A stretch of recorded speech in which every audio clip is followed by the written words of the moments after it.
ఏదైతే చాలా ఉద్యోగులది పెండింగ్ ఉంది వాళ్ళ జీపీఎఫ్ పెండింగ్ గానీ ఈ రోజు 519 కోట్ల రూపాయలని విడుదల చేయడానికి నిర్ణయం తీసుకోవడం జరిగింది. అంటే మా దగ్గర ఉన్నటువంటి బకాయిల్లో నుంచి ఈ 519 కోట్ల రూపాయలని విడుదల చేస్తున్నాం అనేటువంటి విషయంగా ఈ రోజు నిర్ణయం తీసుకోవడం జరిగింది. అట్లానే చాలా కాలంగా ఆ పోలీసు మిత్రులు ఎక్కడ కనపడినా కూడా ఎంతో ఆతృతగా అడిగేటువంటి పరిస్థితి ఉంది వాళ్ళ సరెండర్ లీవ్ ఎన్కాష్మెంట్ గురించి.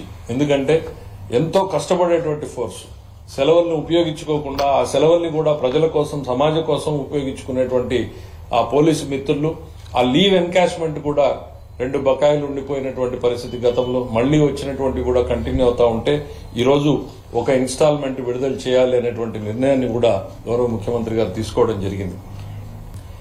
దీంతో పాటు సిపిఎస్ కాంట్రిబ్యూషన్ దీనికి సంబంధించి ఎంత అమౌంట్ అంటే 214 కోట్లు అప్రాక్సిమేట్లీ ఇవన్నీ. ఎందుకంటే మన పోలీసులకు సంబంధించి కొంచెం పెరగచ్చు కొంచెం తగ్గొచ్చు, మనకు ఉన్నటువంటి బిల్లుల్ని బట్టి అప్రాక్సిమేషన్ వేసుకుని చెప్పడం జరుగుతుంది.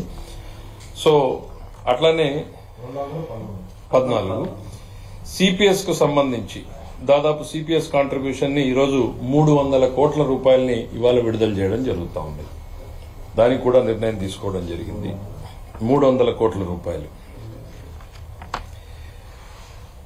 మరి టీడీఎస్ కింద చెల్లించాల్సినటువంటి బకాయిలు 265 కోట్ల రూపాయలని చెల్లించడం జరుగుతూ ఉంది. మొత్తం ఈ ఉద్యోగులకు ఇస్తున్నటువంటి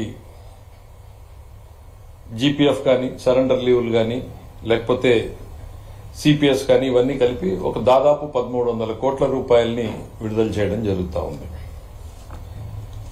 దీంతో పాటు అతి ముఖ్యమైనటువంటిది విద్యార్థులు.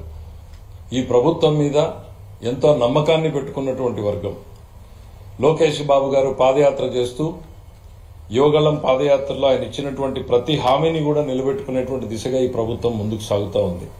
ఆయన పాదయాత్రలో చాలా దగ్గరలో విద్యార్థుల్ని కలిసినప్పుడు చెప్పాడు, ఈ ప్రభుత్వం చేసినటువంటి విధానాల వల్ల మీరు నష్టపోతున్నారు, మీకు ఈరోజు సర్టిఫికెట్లు రావడం లేదు, ఈ అధిగమించి మేనేజ్మెంట్ కే డైరెక్ట్ ఫీజు రీయింబర్స్మెంట్ ఇచ్చి మీకు దాని నుంచి విముక్తి కల్పిస్తామనేటువంటి చెప్తా వచ్చారు.